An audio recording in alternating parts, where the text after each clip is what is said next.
Uy, magandang hapon po Luzon, Visayas, Mindanao at magandang gabi, afternoon, umaga sa ating mga OFWs sa iba't ibang bahagi ng bundok. Ako po naman si Ricky Rivera. Uy din, ako ho si Roy Cabonegro. At welcome po sa Current PH TV Updates na People's Agenda na ano rin, Na Plaza Miranda. Plaza Miranda. Ayan, oo. Halo-halong diskurso. So tinatalakay po namin dito yung mga nangyayari sa ating bansa ngayon. At alam niyo naman ho, since nung Sabado yata, nung Sunday, tama ba? Uy, tayo inuulan. Sobrang ulan no because kay Enteng. Yes. Kilala niyo ba si Tropical Storm Enteng?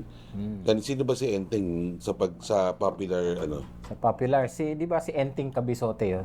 Mm. O, yun yung karakter ni Vic Soto. Big Soto dun sa Ano nga bang show yun? sa Channel 7. Channel 7 na show na mahaba yun eh. Tama Tungkol ba? sa mga... Enteng Cabisote. Enteng Parang si Alex Cabisote. Dixon yata yan eh. Yan, Alice Dixon. Yun yung, di ba? Yun yung Tama. kanyang Saka si Aiza partner. Siguera. Ang Aiza, kasama din oo. dyan. Oo. So, Mga 80s. 80s and 80s ba 90s yan? po yan. Eh. Ako, Late 80s and nabalitaan ko 90s. na sa iyo kasi sinabi mo sa akin Diba? kanina. Si Enteng Cabisote. Palagi ka na nanonood doon. Ako hindi ko alam kasi medyo bata pa. We. Anyway, iyon, katulad po ng dati, as usual, may patay na naman. 13 po yung patay dahil po sa landslide at mga pagbaha. That's right. So, ngayon, hindi na natin sasabihin na sa Marikina bumaha. Oo. Doon sa ibang mga bahagi ng Metro Manila bumaha. Oo. Pero sa Antipolo, bumaha.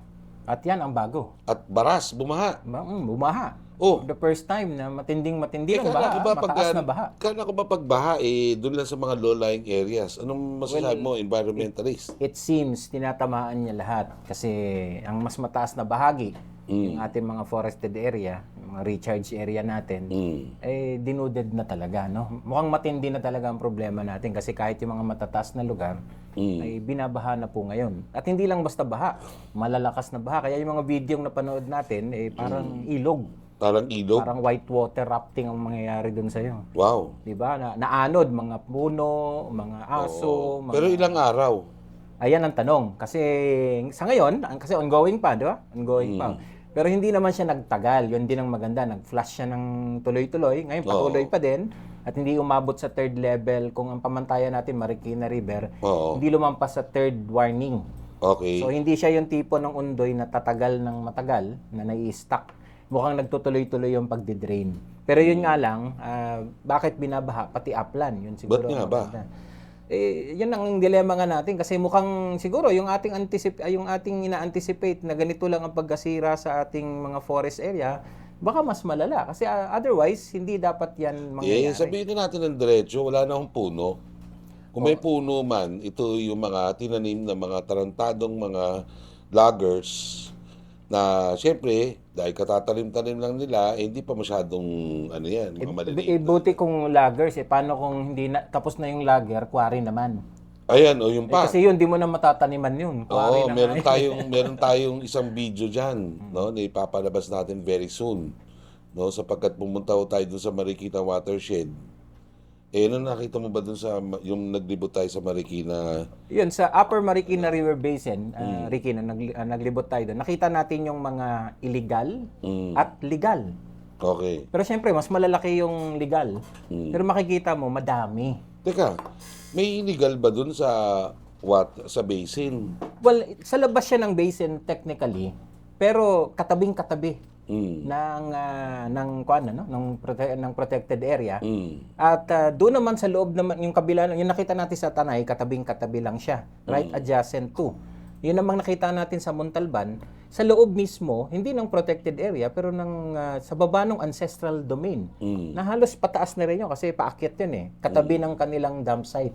So kung nasaan yung dump site nila, nandun din yung malaki nilang legal na quarry.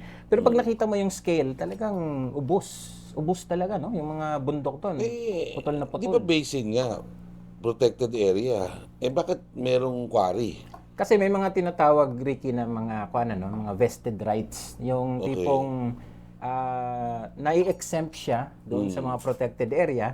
kasi nauna siyang naibigay bago madeklarang protected area. O di man kaya, talagang hindi naman contiguous yung tinatawag ang mga protected area. Minsan may mga butas yan eh. May mga area na nai-exclude for many reason. And syempre, may mga overlapping claims din.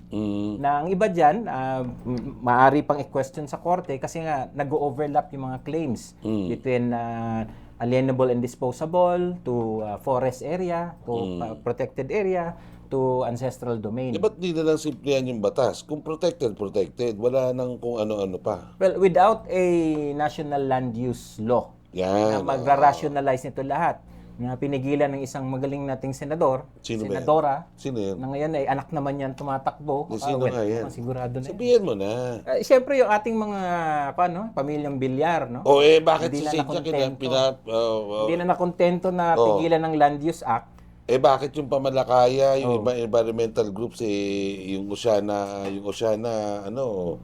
partner pa nito ni Senador Cynthia Villar. Abi, mananawagan tayo sa kanila. Baka mali po ang pinapartner ninyo. Dahil napakalaki po ng kasalanan talaga ng pamilyang ito. Dahil sila ang pumigil, siya ang pumigil sa National Land Use Act. Muntik Parang ka na crush mo pa mapasahin. yata si Senator Cynthia Sino? dati eh.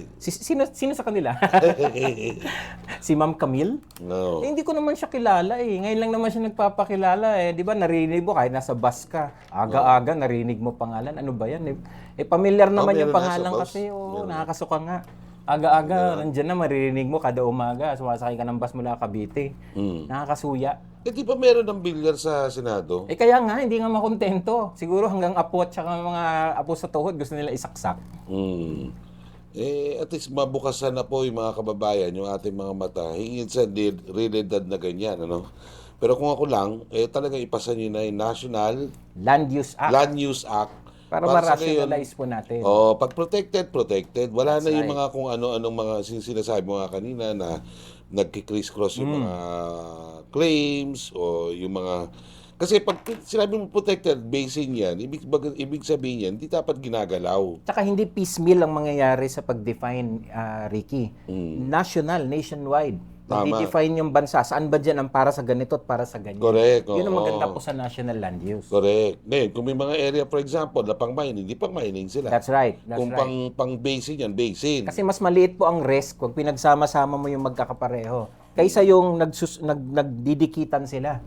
Kasi halimbawa, bigyan ko example, kahit sa agriculture. Kung ikaw ay may farm, tapos katabi ay mining, conflict po yun. Pero marami pong ganyan, ano? So, dapat yan iwasan natin by the National Land Use Act. Correct. So, kaya kami nananawagan, siguro i-prioritize itong administrasyong Marcos Jr. yung pagpasa po ng National Land Use Act. Dahil ito po ay makatutulong para maiwasan na natin talaga yung mga pagbaha na ganyan. No? Sapagkat yung tubig, hindi mo maiwasan yan eh. Talagang bababa't bababayan. Ngayon, kung halimbawa may basin ka na may maraming puno doon, di ba? Hindi yan ganun yung buong tubig na nanggaling sa bundok, ibababa ng buong buo, papunta doon sa mga low-lying areas. Kasi ang mangyayari dyan, mismong yung mga puno na marami doon, yan po yung sisip-sip dito sa mga tubig na ito, para hindi ho maging destructive dito po sa low-lying areas. Tsaka pag sinipsip yan, Ricky, nafi-filter siya, Filter. napupunta sa water table, Correct. naiinom pa natin. Naiinom pa natin. Oo, kasi recharge area din yung mga forest area na yan. Correct, oo. So, ibig sabihin nito, i-prioritize na po natin yung pagprotekta natin sa kalikasan. No? Maging balanse tayo. Wag ho tayo maging gahaman. Gahaman. Oo, kasi yung pagiging gahaman, yun yung talagang punot dulo niyan eh. Hindi, tama yan, tama yan. Di ba? Kasi buti sana kung inaayawan mo lang. Minsan inaayawan mo, kasi yung sarili mong interest, yan siya naman ang makikinabang doon sa inaayawan mo. At kadalasan kung nakikinabang ko talaga dyan, mga kababayan, tapatin na natin itong mga developer. No, na nagbebenta ng mga lupa dyan, 10 times, 20 times more. Tapos kapag may sakunang ganyan o nagkakaroon ng sakuna, siyempre kasi nilalagay nila sa mga vulnerable areas eh. Di ba? Tungkol na lang halimbawa dyan sa Las Piñas, for example. Well, maraming ilog na dumadaloy sa Las Piñas at sa bawat paligid ng mga ilog na to ay sandamukal na, masyado ng compress Di ba nakita mo ang mga nung housing bumisita tayo project. ng kamakailan, di ba? That's right. Kung iyan po laang ay magkaroon sa national land use, hindi po magkakaroon ng bahay dyan eh. No, na siyang, ang tawag dyan, bumabara para dun sa natural o likas na daloy ng tubig pababa patungo sa karagatan. That's right. So, ganon. So, mga sir at mga ma'am, time po na wag na natin pakinggan itong mga nag-o-oppose dyan. Kala ko ba mga environmentalist kayo, mga hinayupa kayo? So, kung environmentalist kayo, stick kayo dun. Nananawagan din po kami sa mga kapwa namin in by groups, no? Correct. Na mas maging mapanuri po tayo. Yes, Kung oo. sino po ang ating sinusuportahan. Yes, Hindi oo. po dahil sa mayroon siyang gawaing papogi para sa kalikasan, totoong makakalikasan. Correct, opo. Yan po mga kababayan, maraming salamat po.